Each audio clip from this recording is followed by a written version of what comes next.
నమస్తే, welcome to Kanuri creations.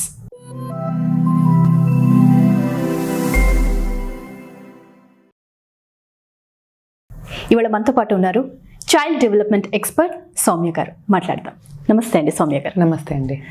So Soumya గారు, మామూలుగా పిల్లల్లో కొంతమందికి మెమరీ పవర్ ఎక్కువగా ఉంటుంది, కొంతమందికి జ్ఞాపక శక్తి అనేది చాలా తక్కువగా ఉంటుంది.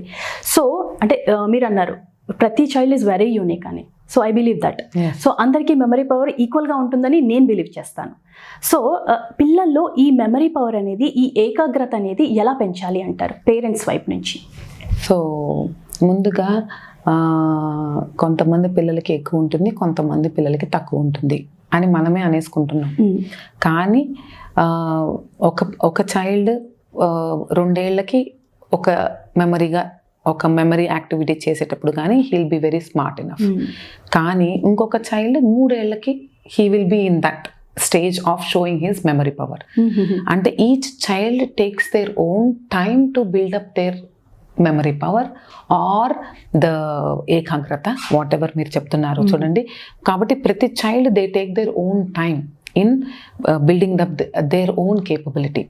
కానీ మీ పరంగా మీరు ఏదైనా మెమరీ పవర్ని బిల్డ్ చేయాలి అని అనుకుంటే పేరెంట్స్, అప్పుడు ఫస్ట్ థింగ్ మనకేమిటి మైండ్లో వస్తుంది? స్లీప్. ప్రాపర్ నిద్ర ఉండాలి, మళ్ళీ రొటీన్ ఉండాలి, ప్లస్ న్యూట్రిషన్ ఉండాలి, ఓకే, అండ్ మన పాజిటివ్ ఎన్వైరన్మెంట్ ఉండాలి. ఇవి 4 is a basic thing, right? మంచిగా నిద్రపోతే వాడికి బ్రెయిన్ కరెక్ట్గా పనిచేస్తుంది రోజంతా. ప్రాపర్ న్యూట్రిషన్ ఫుడ్ తింటే కనుక it helps. The gut is the one which helps us to think nicely, right? So అదొకటి. ప్లస్ మన ఎన్వైరన్మెంట్ కూడా పాజిటివ్గా ఉండాలి, ఓకే, అంతే కదండి. ఇప్పుడు yes, that's going to impact. And our routine, ఒక రొటీన్ ఉంటే కనుక child will be able to and look forward to it. Okay, child will be looking forward for the routine. Okay, ఇవి 4 బేసిక్ అండి. ఈ 4 అయిన తర్వాత then we have to have an activity based hands on experience activities. ఎందుకంటే reading అనేది మనకి 500 సంవత్సరాల క్రితం మాత్రమే వచ్చింది. కానీ మనము చేసి నేర్చుకోవటం అనేది ఎన్నో ఏళ్ల నుంచి ఉంది. ఓకే, సో కాబట్టి మనకు మెమరీ పవర్ అనేది మనం చేసి నేర్చుకుంటున్నది చాలా బాగా ఇన్కల్కేట్ అవుతుంది. ఓకే, సో హ్యాండ్స్ ఆన్ ఎక్స్పీరియన్స్గా యాక్టివిటీస్ మనము వాళ్ళ పిల్లలతో చేస్తూ ఉండాలి. అలవాటు అయిన తర్వాత చిన్న చిన్న యాక్టివిటీస్ చేయటం అలవాటు అయిన తర్వాత ఒక పెద్ద యాక్టివిటీ ఇచ్చి దాన్ని చిన్న చిన్నగా పార్ట్స్గా మనము డివైడ్ చేసుకొని, ఈ టాస్క్ చేసిన తర్వాత ఇది చెయ్యి, ఈ టాస్క్ చేసిన తర్వాత ఇది చెయ్యి, ఫైనల్గా మొత్తం కంప్లీట్ చేయటం. Okay, so the smaller tasks leading to the bigger project. So this is one way of. In this the involvement of parent is much needed అండి, because you are expecting that. కాబట్టి correct, మనం expect చేస్తున్నాం కాబట్టి మీ involvement కూడా ఉండాలి. Plus reading books along with them, where the curiosity builds up, and encouraging them to ask questions, and lot of singing games. అంటే ఇప్పుడు పాట పాడుతున్నప్పుడు వాడు డాన్స్ చేస్తూ ఉంటాడు, పాట ఆపేయంగానే ఆపేయటం.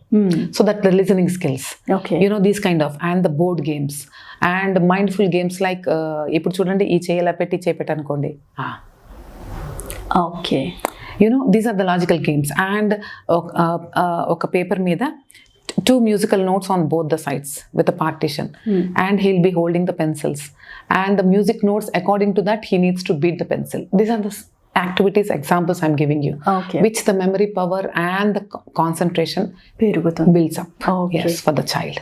Okay. So yeah, ilaga chestu unte that will be helpful for the child andi. Okay, so అంటే మామూలుగా ఇప్పుడు జ్ఞాపక శక్తి గురించి మాట్లాడుకున్నాం కదా సౌమ్య గారు. మామూలుగా చదువు అంటేనే పిల్లలు ఎందుకో ఇష్టపడరు.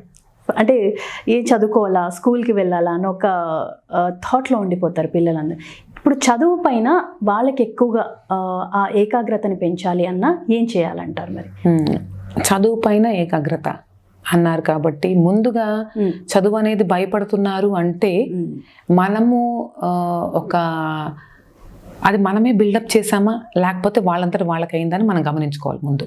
ఓకే, ఎందుకంటే మనం రియలైజ్ అవ్వాలి. ఎందుకంటే చిన్నప్పటి నుంచి దా ఇప్పుడు చదువుకుందాం కూర్చుందాం, దా ఇప్పుడు రాయాలి కూర్చో అనగానే బాబు they won't be ready or పాప దే వోంట్ బి రెడీ. అక్కడి నుంచే మనం స్టార్ట్ చేసేసాం ముందుగా. అక్కడి నుంచి స్టార్ట్ చేయగానే ఆ భయం అనేది కాకపోతే ఇష్టం లేకపోవడం అనేది అక్కడి నుంచే మొదలైపోతుంది. Okay, eventually when they grow up that will continue. అలా కాకుండా మనము ఒక అన్నిట్లో అన్ని మనకి బెడ్రూమ్ ఉన్నట్టుగానే, వంటిల్లు ఉన్నట్టుగానే, మన లివింగ్ రూమ్ ఉన్నట్టుగానే మనకి ఒక స్టడీ ఏరియా కూడా ఉండాలి. ఆ స్టడీ ఏరియా అనేది ఒక ప్రాపర్గా ఒక కార్నర్లో పెట్టుకొని where there is no distractions around, and ఆ స్టడీ ఏరియాని కూడా కొంచెం చక్కగా డెకరేట్ చేసుకుంటే, అది కూడా బాబుతో కానీ పాపతో కానీ ఇన్వాల్వ్ అయ్యి చేసుకొని ప్లస్ స్పెసిఫిక్ టైం అనేది మనము ఫిక్స్ చేసుకోవాలి ఇన్ ఏ డే. సో ఆ స్పెసిఫిక్ టైం పెట్టుకోవాలి, కరెక్ట్గా ఒక ప్లేస్ అనేది మనము కేటాయించుకోవాలి ఇంట్లో where there is no distractions, and we can decorate that place, and you can also take the help of small tools like highlighters, like sticky notes, like color pencils. ఇప్పుడు నేను ఏం చెప్పాలంటే 3 ఏళ్ళు బాబు అనుకోండి, 3 ఏళ్ళు బాబుకి మనము ఇఫ్ ఏబిసిడి నేర్పించటం అనేది ఆర్ లెటర్స్ నేర్పించటం అనేది is not the proper intention behind this what I'm saying. It's all about మనం ఏదన్నా దాని గురించి నేర్చుకుంటే దాని గురించి వచ్చి డ్రాయింగ్ చేసాము. డ్రాయింగ్ చేసి ఇప్పుడు ఫర్ ఎగ్జాంపుల్ మన ఇద్దరం కలిసి వాక్ వెళ్ళామండి. వాక్ వెళ్ళినప్పుడు అన్నిటి గురించి క్యాజువల్గా మాట్లాడుకొని వచ్చిన తర్వాత నాన్న we went for a beautiful nature walk, right? What all did you observe? Can we have the names of the things that you have observed అని అనగానే వాడు 10 పేర్లు రాస్తాడు అనుకోండి, పోనీ 5 రాశాడు. రాసిన తర్వాత ఏ బొమ్మ నువ్వు చూసావు, పార్క్ గీయచ్చు. అప్పుడు గీసేటప్పుడు కనుక ఇలా కాదు ఇలాగా అని చెప్పకుండా when they are writing to build their confidence, not to correct them while they are writing.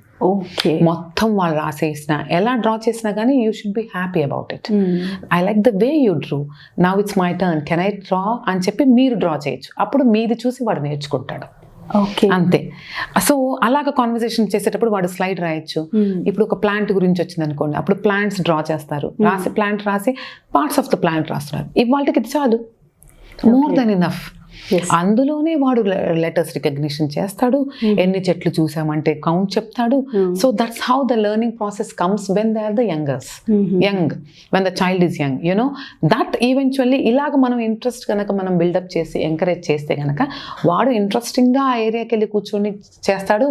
And time period కూడా మీరు ఒక 20 minutes పెట్టండి, but not longer than that. If they have bigger task then divide that task into 2. పొద్దున పూట ఒక 45 minutes or 1 hour if they are older, or సాయంత్రం పూట మళ్ళీ కూర్చోండి. అలాగా అదే చిన్నపిల్లలు అనుకోండి, ఇప్పుడు వీకెండ్స్ ఉన్నప్పుడు హోంవర్క్ ఉందనుకోండి, పొద్దున పూట ఒక అరగంట, సాయంత్రం పూట ఒక అరగంట, ఇలాగ డివైడ్ చేసుకుంటూ. అండ్ దెన్ మీరు కూడా ఎన్వైర్న్మెంట్లో ఎంకరేజ్ చేయాలి, అంటే సపోర్ట్ ఇవ్వాలి. ఫర్ ఎగ్జాంపుల్ ఇప్పుడు వాడు హోంవర్క్ చేసే టయానికి టీవీ పెట్టారనుకోండి, కరెక్ట్, కొన్ని దగ్గర వెరీ చాలా డిస్ట్రాక్ట్ అయిపోతారు పిల్లలు. ప్లస్ మళ్ళీ ఇప్పుడు అక్క ఆడుకుంటూ ఉందనుకోండి, వాడికి హోంవర్క్ టైం అనుకోండి, అప్పుడు ఎలాగా? It's not fair on the child, right?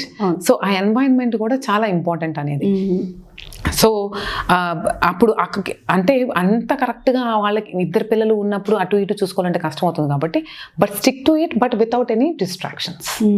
Yeah, ఆ సపోర్ట్ అనేది మీది ఇస్తూ ఉంటే ఆ అలవాటు అయిపోతుంది వాళ్ళకి ఈవెన్చువల్లీ. అప్పుడు ముందుగా ఇప్పుడు మా పాప ఉంది, మా పాపకి నా హెల్ప్ అవసరమే లేదు, తనంతా తను చేసేసుకుంటుంది, యూనో. యా, కానీ బట్ అమ్మ ఇంట్లో ఉంది అని తెలిస్తే that's where they'll feel that okay, if I need something I am there, you know. But whenever తను చేసుకోగలిగితే తను చేసేసుకుంటుంది. థ్యాంక్ యూ సో మచ్ అండి సౌమ్య గారు. Thank you so much Srilakshmi గారు.